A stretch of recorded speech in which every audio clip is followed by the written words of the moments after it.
श्रोताओं, नदी एक अनथक यात्री है जो उद्गम से संगम तक की यात्रा करती है। इस रूप में हमारा जीवन भी एक यात्रा ही है। राहुल सांकृत्यायन तिब्बत से मध्य एशिया की यात्रा करते हैं। गदाधर जी भारतीय युग के लेखक हैं जो चीन की यात्रा करते हैं। कृष्णनाथ हिमालय की यात्री बनते हैं। निर्मल वर्मा प्राग से रेकविक तक की यात्रा करते हैं। अमृतलाल वेगड़ नर्मदा की परिक्रमा करते हुए नर्मदा के रिपोर्टर हो जाते हैं। इस रूप में जीवन एक यात्रा है। ग्रह, नक्षत्र, तारे, पृथ्वी, जीव, मनुष्य सभी यात्री हैं। इन अनगिनत यात्रियों की लंबी सूची में समकालीन यात्री का नाम है श्री अमृतलाल वेगड़। हिंदी साहित्य जगत में एक ही विषय पर स्तवन करते हुए प्रेमचंद गांव, यशपाल क्रांति, निराला फूल, पंत चांदनी, दिनकर सूर्य हो गए, उसी प्रकार वेगड़ जी भी नर्मदा की अभ्यर्थना करते हुए नदी हो गए। वे नर्मदा को निहारते निहारते उसके सौंदर्य में आपाद मस्तक डूब गए। अमृतलाल वेगड़ के आगमन तक नर्मदा एक असाध्य वीणा थी, लेकिन वेगड़ जी अजित केश कम्बली की भांति आए और वीणा के एक एक तार की भांति उन्होंने नर्मदा के प्रत्येक पक्ष में छुपे संगीत को हमारे समक्ष उजागर कर दिया। नर्मदा सौंदर्य में से डूब गए जैसे केश कम्बली वीणा के इतिहास में डूब गया था, और उन्होंने नर्मदा की उद्गम से संगम तक की यात्रा की है। इस यात्रा में बहुत सारे पड़ाव आए हैं और लगभग 22 वर्षों तक ये यात्रा उनकी चली है। इस नर्मदा यात्रा का पाथेय वे शांति निकेतन को मानते हैं। तो आज ऐसी विभूति हमारे बीच में है श्री अमृतलाल वेगड़ जी। वेगड़ साहब, आपका बहुत बहुत स्वागत है। प्रथम हमें ये बताएं कि आपका जन्म कहाँ हुआ? जबलपुर में। जी। मेरा जन्म जबलपुर में हुआ। कब हुआ? 1928, 3 अक्टूबर 1928। जी। जबलपुर के पास से ही नर्मदा बहती है। जी। तो बचपन से ही उसको देखता रहा। जी। और इस कारण उससे लगाव भी हुआ। फिर मेरी शिक्षा दीक्षा शांति निकेतन में हुई। मैं वहाँ चित्रकला का छात्र था। तो प्रकृति सौंदर्य, प्रकृति के सौंदर्य को देखने की दृष्टि, ये सब मुझे वहाँ शांति निकेतन से मिला। जी। अच्छा, शहर में मुझे अपने चित्रों के लिए कोई विषय नहीं मिल रहे थे। जी। मुझे वो अच्छे नहीं लगते। मुझे ग्रामीण जीवन और प्रकृति, पहाड़, जंगल, वन, ये सब मुझे अच्छे लगते हैं। तो मैं कई वर्षों तक नर्मदा तट जाता रहा। जी। वहाँ 10 दिन, 12 दिन, 15 दिन रहता, स्केच करता। जी। और लौट आता। ऐसा करते करते 1977 से खंड परिक्रमा ही शुरू कर दी। जी। मतलब एक साथ नहीं की, वेकेशन में। जी। मगर जहाँ छोड़ता वहीं से आगे बढ़। इस तरह से मैंने जबलपुर से ही शुरू की परिक्रमा। ऐसा नहीं है कि कहीं किसी एक ही स्थान से की जाए, कहीं से भी कर सकते हैं, बशर्ते आप उसको वहीं पर पूरा करें। जी। तो मैंने जबलपुर से शुरू की। जबलपुर उत्तर तट पर है, लिहाजा मैं अमरकंटक गया। जी। फिर दक्षिण तट से समुद्र तक गया। फिर उत्तर तट पर आ गया। जी। वापस जबलपुर आया। जी। इस प्रकार मेरी पहली परिक्रमा पूरी हुई। यात्रा वृतांतों की बहुत बड़ी लंबी परंपरा रही है। राहुल सांकृत्यायन, कृष्णनाथ, साहित्य में ये लोग यात्री रहे हैं और बहुत सारी कड़ियां इसमें जुड़ती हुई चली जाती हैं। आपके जो यात्रा वृतांत हैं, ये किस प्रकार से हमारे बीच में आए? दरअसल ये यात्राएं मैंने अपने चित्रों के लिए की थी। अच्छा। ताकि मुझे नए विषय मिले, नए रंग संयोजन मिले, नए रूपाकार मिले। उस समय लिखने का कोई विचार मन में नहीं था। जी। मगर चित्र तो बने ही, लेख भी तैयार होते गए। नर्मदा ने एक चित्रकार को लेखक भी बना दिया। तो इस प्रकार मैंने कहा कि मैं रहने वाला तो रंगों के देश का हूँ। जी। शब्दों के मुल्क में बस आ गया हूँ। बहुत सुंदर। आपकी 2-3 कृतियां आई है। जी। उनका भी जिक्र करें। तो पहली कृति का नाम है सौंदर्य की नदी नर्मदा। जी। यात्रा वृतांत है ये? जी, यात्रा वृतांत है। और इसमें मुख्य रूप से दक्षिण तट है। जी। नर्मदा के दक्षिण तट का वर्णन है। फिर दूसरी कृति है अमृतस्य नर्मदा। जी। उसमें उत्तर तट का वर्णन है। जी। जी। इस तरह से दोनों पुस्तकों में मिला करके परिक्रमा पूरी हो जाती है। आपने तो चरैवेति चरैवेति ऐतरेय ब्राह्मण का जो महावाक्य है उसे चरितार्थ किया है। तो इस यात्रा में ये जो चरैवेति चरैवेति है, ये कहाँ तक सार्थक होता है? जब 2002 में जी मुझे 75वां साल लगा तो मैंने पुनः शुरू कर दी। जी। और इस दूसरी परिक्रमा में मेरी पत्नी कांता भी साथ चली। क्योंकि अब बच्चे बड़े हो गए थे, घर में बहुएं आ गई थी, तो ये घर से निश्चिंत हो गई थी जी। तो ये फिर मेरे साथ चली। अच्छा। ये भी 1500 किलोमीटर पैदल चली जी जी। और हमारे साथ बम्बई से, इंदौर से, अहमदाबाद से, कहाँ कहाँ से लोग आए, महिलाएं आई जी इस दूसरी परिक्रमा में।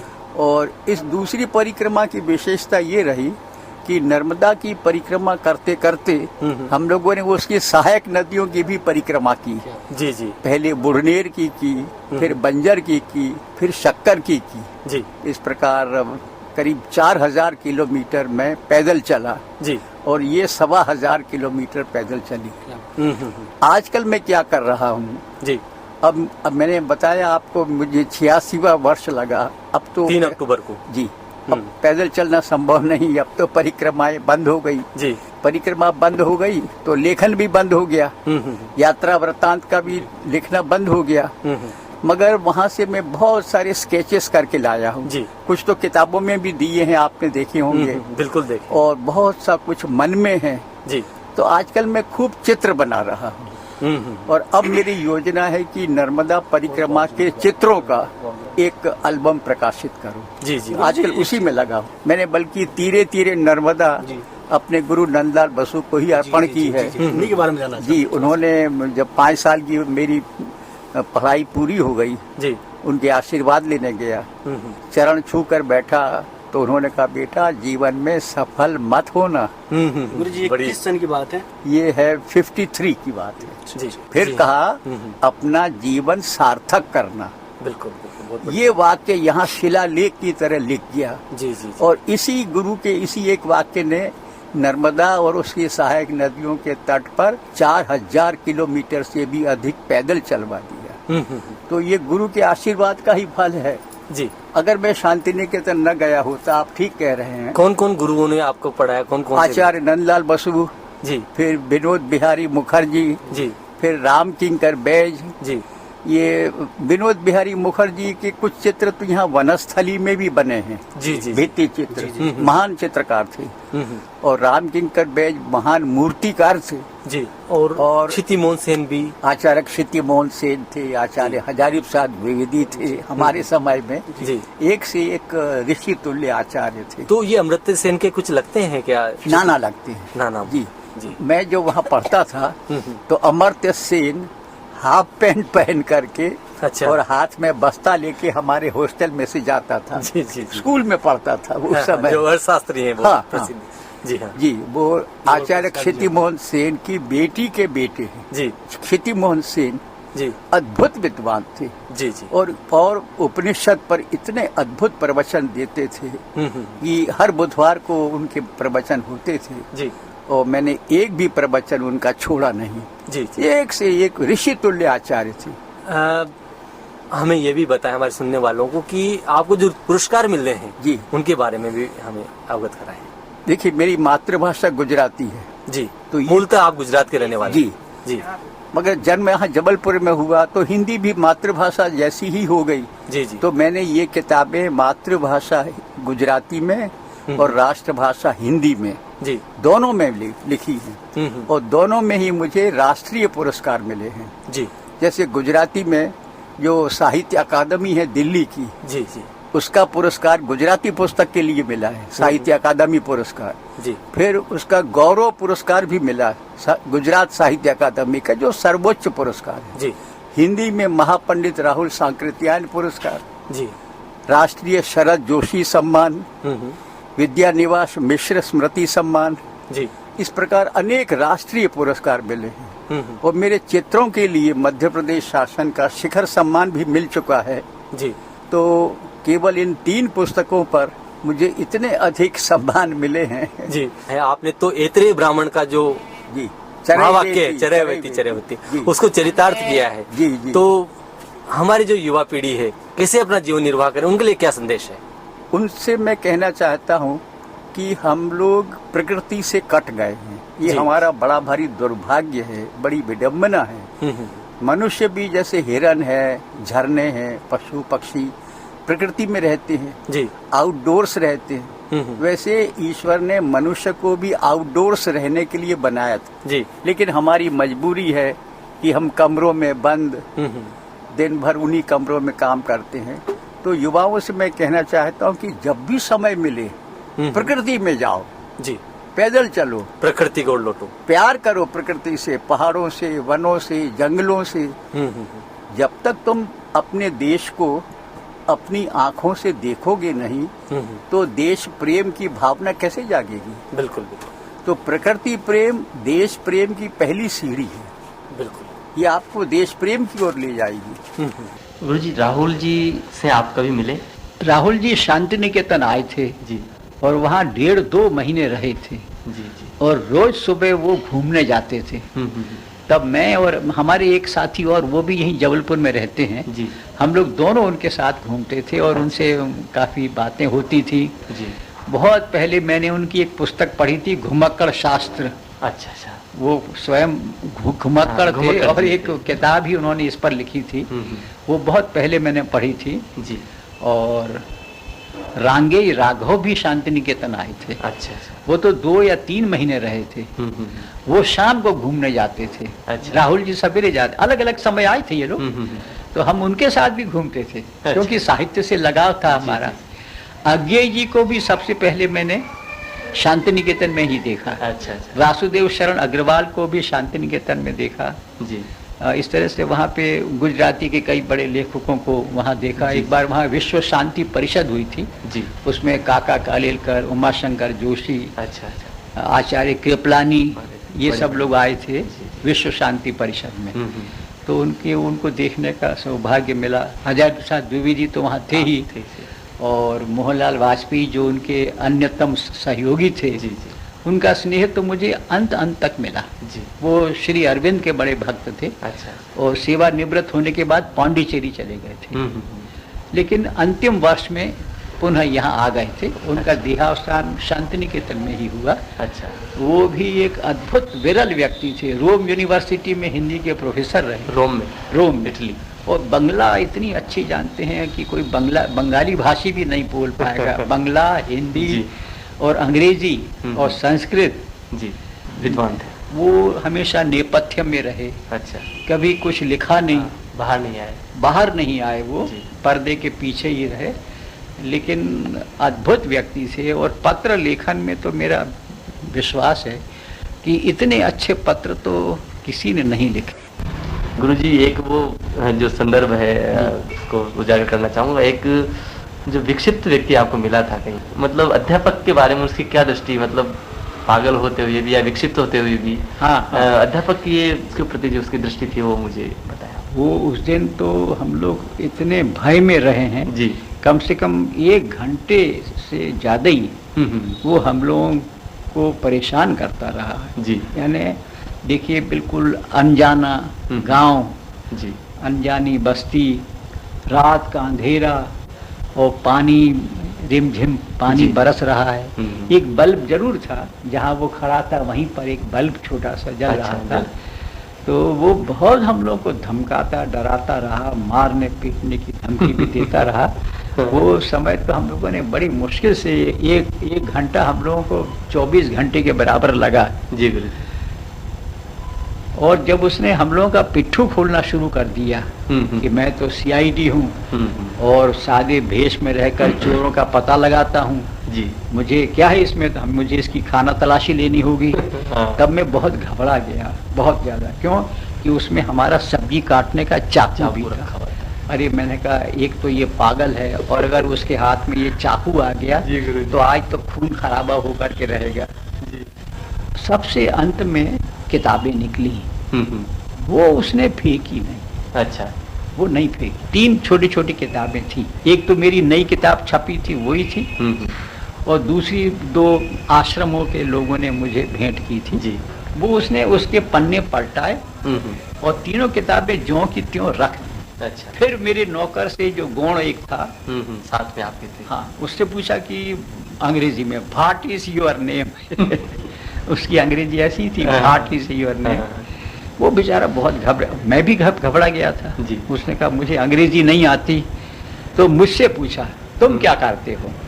तो मैंने बताया कि मैं शिक्षक था, जी, बच्चों को पढ़ाता था, अब सेवा निवृत्त हो गया हूँ। अब यहाँ से उसमें परिवर्तन आना शुरू हुआ। जी। ऐसा लगा जैसे उसके अंदर कोई उथल पुथल चल रही है। जी। और फिर उसने कहा अच्छा सो जाओ। तो मैं तो सिर से लेके पैर तक ओढ़ के सो गया। मैं समझा वो चला जाएगा। जी। मगर वो तो मेरे पास आया, उसने मेरे पांव दबाने शुरू, पहले एक पांव दबाया, फिर दूसरा पांव दबाया, फिर हाथ, एक हाथ दबाया, दूसरा हाथ की उंगलियां, एक एक उंगलियां उसने दबाई। जी। और मैं तो मन में कांप रहा हूं कि आज तो एक आध उंगली मेरी जो है वो चटका ही देगा वो। जी। जी। तभी उसने मेरे हाथ में कुछ रखा। जी। उसी ने मेरी मुट्ठी बंद की और चला। जी। तो वो मेरा जो नौकर था उसने तुरंत उठा तो जा करके अंदर से दरवाजा बंद कर दिया और हम लोगों ने बड़ी राहत की सांस ली। अब ऐसे में नींद कहाँ से आती? जी। मैं सोचने लगा कि उसमें ये परिवर्तन क्यों कर आया। जी। वो उद्दंड में से विनम्र कैसे बन गया, ये कैसे हुआ? जी। फिर मेरी समझ में आया कि जब से उसने किताबें देखी और जब से उसने सुना कि मैं शिक्षक हूँ, जी। तब से ये परिवर्तन आया। यानी उसके विक्षिप्त मन में भी ये संस्कार दबे पड़े थे जो जाग गए कि शिक्षक तो गुरु होता है और उसका तो सम्मान होना चाहिए। हाँ, ये संस्कार उसके विक्षिप्त अवस्था में भी बड़े प्रबल थे। जी। ये संस्कार आगे निकल गए और पागलपन पीछे रह। गुरु का तो सम्मान होना चाहिए। बात समझ में आ गई। जी। तो फिर हल्की सी नींद भी आ गई। सवेरे उठने में देर हुई, धूप चढ़ाई थी। मेरे नौकर का नाम श्यामलाल था। श्यामलाल ने सब चीजें तितर बितर पड़ी थी कमरे में, सब ऐसा फेंकता गया था। जी। वो सब उसने बटोरी और उसने मुझसे कहा गुरुजी उसने हमारी कानी कौड़ी तक नहीं ली है। जी। कुछ नहीं लिया। और वो डेटॉल की शीशी दे मारी थी मगर वो भी फूटी नहीं, बच गई। सब रखा, पैक किया और बाहर निकले। तो एक नौजवान जो है अपने गाय को घास डाल रहा था। तो मैंने उससे कहा रात को एक पागल ने हम लोगों को बड़ा परेशान किया। जी। वो हम लोगों को मार भी सकता था, पीट भी सकता था, घंटे से ज्यादा उसने। तो उसने कहा कि वो मेरे पिता है। लड़के ने बताया। हाँ, जब उनको पागलपन का दौरा उन पर पड़ता है तभी ऐसी हरकतें करते हैं, लेकिन आज तक किसी को मारा नहीं। तो मैंने कहा तुम हमारी मदद के लिए क्यों नहीं आए? उसने कहा कि मैं तो खेत पर सोया था, सोयाबीन कट रहा है और आपके यहाँ से बाहर आने के बाद वो चबूतरे पर गए, अभी वहीं पर है। जी। अब हम लोगों का रास्ता उसी चबूतरे से था। क्या करते हैं, और कोई रास्ता ही नहीं था, वहीं से जाना पड़ा। देखा वो चबूतरे पर खड़ा था। जी। हमने उससे आंखें नहीं मिलाई, हमने कहा जल्दी से अपन चले चलो। मगर जो ही हम पास पहुंचे जी, वो खुद चबूतरे से नीचे उतरा और घुटने के बल बैठ करके मेरे पैर छुए जी और कहा गुरुजी बहुत शर्मिंदा हूँ, क्या करता, पागलपन का दौरा जो पड़ा था। यही शब्द है। तो मैंने कहा भाई तुमने किसी एक गुरु का नहीं, तमाम गुरुओं का जो महत्व बढ़ाया है वो अद्भुत है। सभी गुरुओं का पागलपन में भी देखो, गुरु वंदना जो है, गुरु का आदर होना चाहिए, ये भाव पागलपन में भी, ये है संस्कार। उसके संस्कार जागृत हो गए और पागलपन को पीछे छोड़ के आ गए। वेगड़ साहब, मुझे साहिर लुधियानवी की पंक्ति याद आती है कि कल और होंगे सपनों की कलियां चुनने वाले। जो हमारे सामने नई कलियां चुनने वाले हैं, युवा हैं, उन युवाओं के लिए आपके पास क्या संदेश है? संदेश तो नर्मदा के पास है जी। हम लोगों को, युवा को, हमको, सबको देने के लिए जी 2 संदेश हैं उसके पास जी। बताइए। एक तो ये है कि नर्मदा ने हमेशा कठिन मार्ग चुना जी, आसान मार्ग छोड़ करके। देखिए अगर वो उसकी तरह से, सोन की तरह अगर वो पूरब की ओर बहती जी, तो इतने पहाड़, इतने जंगल, इतनी चट्टाने, इतना संघर्ष नहीं करना पड़ता। मगर उसने ये कठिन मार्ग चुना जी, पहाड़ों के बीच से, जंगलों के बीच से, चट्टानों को तराशते हुए जी। तो युवाओं के लिए एक बड़ा संदेश ये है जी कि संघर्ष से डरो मत जी, संघर्ष के लिए तैयार रहो, कठिन परिश्रम करो, संघर्ष करो, जी। कठिनाइयों से जूझो। और दूसरा संदेश ये है कि नर्मदा अपना सर्वस्व जी। दूसरों के लिए लुटाती है, बहुत सही। दूसरों के लिए। जी। इन खेतों को हरे भरे बनाती है, धन धान्य से परिपूर्ण करती है, जी। मनुष्यों की, पशुओं की, खेतों की प्यास बुझाती है। जी। उसका जो कुछ है वो सब दूसरों के लिए है। जी। तो हम भी केवल अपने स्वार्थ के लिए ही न जिए, जी। थोड़ा दूसरों के लिए भी जिए। तो नर्मदा के ये दो संदेश जो हैं वो हम समझते हैं कि हम सभी के लिए हैं, जी। युवाओं के लिए है, हमारे लिए भी है, जी। कि कुछ दूसरों के लिए करो। जी। वेगर साहब, आपने इतना अमूल्य समय हमारे श्रोताओं को दिया, हमें दिया, आकाशवाणी को दिया, इसके लिए आपका बहुत बहुत धन्यवाद। नमस्कार।